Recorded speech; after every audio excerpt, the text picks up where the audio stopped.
Så når du vågner igen, så... Ja. Så ved du godt, hvad der er sket der.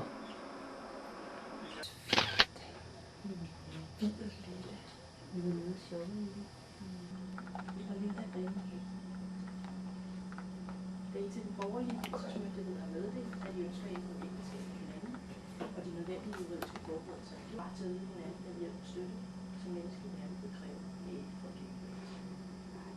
Så dette sted nu har vi udtrykt, at de har at de ikke kan blive klar, og de har truffet deres beslutning efter borgerrejse.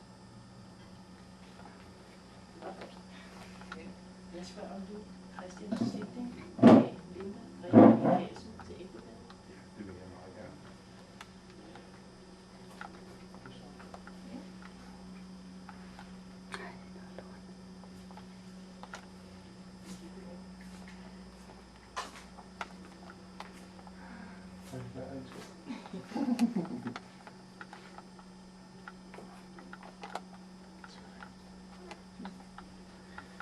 Efter at de nu har erklæret ved enkelt mand, så køber jeg her med ægtefolk.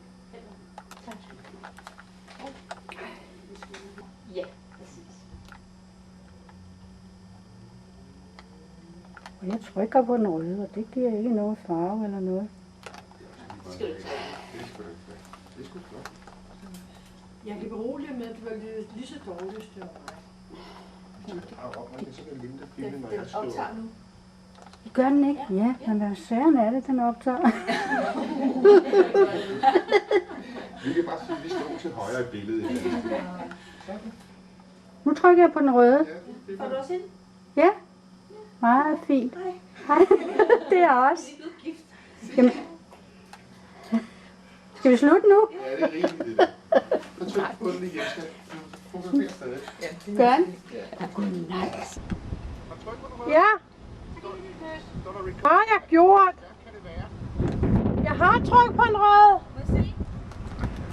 Det har jeg. Jeg har trykket. Ja, den fik selvfølgelig. Det stod pause på skærmen. Der stod pause på skærmen. Der var trykket på den, det ringer. Ja, selvfølgelig var der det. Ja, men der skal jo ikke stå pause, hvis det er.